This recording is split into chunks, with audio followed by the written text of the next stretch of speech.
Hi friends, academia PSCയുടെ പുതിയൊരു ക്ലാസ്സിലേക്ക് സ്വാഗതം. നമ്മളിന്ന് LPUP എക്സാമിന് വേണ്ടിയിട്ടുള്ള വിവരവിനിമയ സാങ്കേതിക വിദ്യാ സാധ്യതകൾ നമ്മുടെ സൈക്കോളജിയിലുള്ള ഒരു ടോപ്പിക്കാണ്. അപ്പോൾ അതുമായിട്ട് ബന്ധപ്പെട്ട കുറച്ച് ഫാക്റ്റുകളാണ് നോക്കുന്നത്. വിക്കിപീഡിയയുടെ മാതൃകയിൽ സംസ്ഥാനത്തെ 1 മുതൽ 12 വരെയുള്ള 15,000-ഓളം സ്കൂളുകളുടെ വിവരങ്ങൾ രേഖപ്പെടുത്തിയിട്ടുള്ള പോർട്ടലാണ് സ്കൂൾ വിക്കി. ഇത് ഓൾറെഡി PSC LPUP എക്സാമിന് ചോദിച്ചിട്ടുള്ളതാണ്.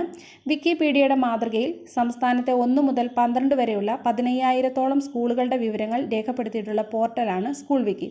അപ്പോൾ ഇത്തരത്തിലുള്ള സ്കൂളുകളുമായിട്ട് ബന്ധപ്പെട്ടുള്ള എല്ലാ ബേസിക് ആയിട്ടുള്ള കാര്യങ്ങൾ, സ്കൂളിൻ്റെ മാപ്പ്, അതുപോലെ തന്നെ അവിടുത്തെ അലുമിനി, എല്ലാ കാര്യങ്ങളെക്കുറിച്ചും വിവരങ്ങൾ രേഖപ്പെടുത്തിയിട്ടുള്ള പോർട്ടലാണ് സ്കൂൾ വിക്കി. അപ്പോൾ വിക്കിപീഡിയയുടെ മാതൃകയിലാണ് സംസ്ഥാനത്തെ 1 മുതൽ 12 വരെയുള്ള 5,000-ഓളം സ്കൂളുകളുടെ വിവരങ്ങൾ രേഖപ്പെടുത്തിയിട്ടുള്ള പോർട്ടലാണ് സ്കൂൾ വിക്കി. ഇനി വിദ്യാഭ്യാസ മേഖലയിൽ ഇലക്ട്രോണിക് മാധ്യമങ്ങളും വിവരവിനിമയ സാങ്കേതിക വിദ്യയും ഉപയോഗിച്ചുകൊണ്ടുള്ള പഠനമാണ് ലേണിംഗ് എന്ന് പറയുന്നത്. വിദ്യാഭ്യാസ മേഖലയിൽ ഇലക്ട്രോണിക് മാധ്യമങ്ങളും വിവരവിനിമയ സാങ്കേതിക വിദ്യയും ഉപയോഗിച്ചുകൊണ്ടുള്ള പഠനമാണ് ലേണിംഗ്. അപ്പോൾ നമ്മൾ കോവിഡൊക്കെ വന്ന സമയത്ത് കൂടുതലും ലേണിംഗുമായിട്ട് ബന്ധപ്പെട്ട് കാര്യങ്ങളൊക്കെ ചെയ്തിരുന്നു, ഓൺലൈൻ പഠനമൊക്കെ. അതുകൂടാതെ തന്നെ വിദ്യാഭ്യാസ മേഖലയിൽ, അത് ഏത് മേഖലയിലാണെങ്കിലും ഏത് രീതിയിലാണെങ്കിലും ഇലക്ട്രോണിക് മാധ്യമങ്ങളും വിവരവിനിമയ സാങ്കേതിക വിദ്യയും നമ്മൾ പ്രയോജനപ്പെടുത്തുന്നതിനെ മൊത്തത്തിൽ നമ്മൾ പറയുന്ന പേരാണ് ലേണിംഗ് എന്ന് പറയുന്നത്. ഇനി പാഠഭാഗങ്ങളിലെ ചിത്രരചനയ്ക്കായിട്ട് ഉപയോഗിക്കുന്ന സങ്കേതമാണ് ടക്സ് പെയിൻറ്റ്. പാഠഭാഗങ്ങളിലെ ചിത്രരചനയ്ക്കായിട്ട് ഉപയോഗിക്കുന്ന സങ്കേതമാണ് ടക്സ് പെയിൻറ്റ്. നമ്മളിതിൽ പറയുന്ന പോയിന്റുകളെല്ലാം SCERT ടെക്സ്റ്റ് ബുക്കിലുള്ളതാണ്, അതുകൊണ്ട് തന്നെ വളരെ പ്രധാനപ്പെട്ടതാണ്. പാഠഭാഗങ്ങളിലെ ചിത്രരചനയ്ക്കായി ഉപയോഗിക്കുന്ന സങ്കേതമാണ് ടക്സ് പെയിൻറ്റ്. ഇനി ജാമിതീയ രൂപങ്ങൾ വരയ്ക്കാനും അവയുടെ പ്രത്യേകതകൾ നിരീക്ഷിക്കാനുമുള്ള സ്വതന്ത്ര ഗണിത പഠന സോഫ്റ്റ്വെയറാണ് ജിയോജിബ്ര. ഇതും SCERTയിലുള്ള ഫാക്റ്റ് തന്നെയാണ്. ജാമിതീയ രൂപങ്ങൾ വരയ്ക്കാനും അവയുടെ പ്രത്യേകതകൾ നിരീക്ഷിക്കാനുമുള്ള സ്വതന്ത്ര ഗണിത പഠന സോഫ്റ്റ്വെയറാണ് ജിയോജിബ്ര. അപ്പം മാത്തമാറ്റിക്സ് പഠനം കുറച്ചുകൂടി എളുപ്പമാക്കാനുള്ളൊരു സോഫ്റ്റ്വെയറാണ് ജിയോജിബ്ര. സയൻസ് പഠനങ്ങൾക്കായി ഉപയോഗിക്കുന്ന ഇൻറ്ററാക്റ്റീവ് സിമുലേഷൻ സോഫ്റ്റ്വെയറാണ് ഫെറ്റ്.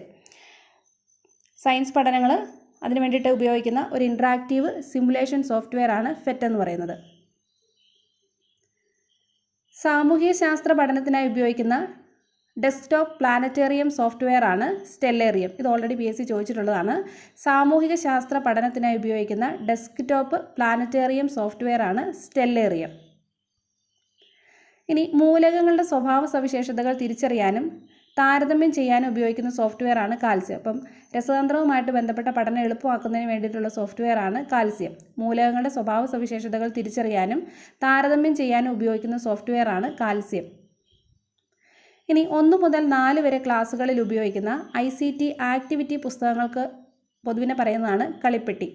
1 മുതൽ 4 വരെ ക്ലാസ്സുകളിൽ ഉപയോഗിക്കുന്ന ICT activity പാഠപുസ്തകങ്ങളാണ് Kalippetti.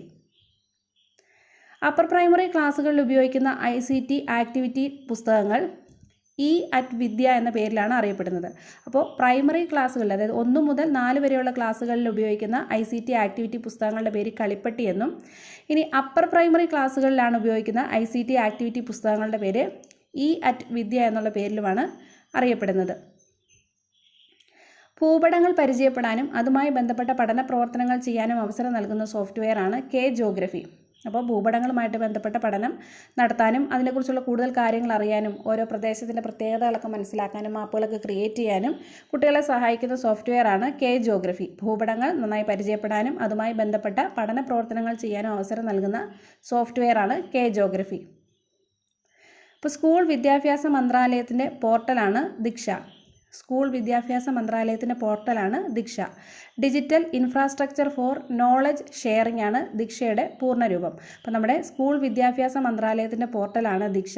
Digital infrastructure for knowledge sharing ആണ് ദീക്ഷയുടെ പൂർണ്ണരൂപം. ഇനി ഗ്ലോബും മാപ്പുകളും ഉപയോഗിച്ചുകൊണ്ടുള്ള ഭൂമിശാസ്ത്ര പഠനം കൂടുതൽ രസകരവും ലളിതവുമാക്കാൻ സഹായിക്കുന്ന സോഫ്റ്റ്വെയറാണ് മാർബിൾ. ഗ്ലോബും മാപ്പുകളും ഉപയോഗിച്ചുകൊണ്ടുള്ള ഭൂമിശാസ്ത്ര പഠനത്തെ കുട്ടികൾക്ക് കൂടുതൽ രസകരമായിട്ടും ലളിതമായിട്ടും ഒക്കെ പഠിക്കുന്നതിന് വേണ്ടിയിട്ടുള്ള സോഫ്റ്റ്വെയറാണ് മാർബിൾ എന്ന് പറയുന്നത്.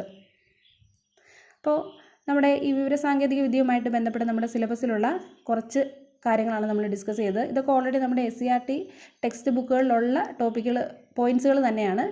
അപ്പോൾ ബാക്കി കാര്യങ്ങളുമായിട്ട് നമുക്ക് അടുത്ത വീഡിയോയിൽ കാണാം. എല്ലാവർക്കും താങ്ക് യു.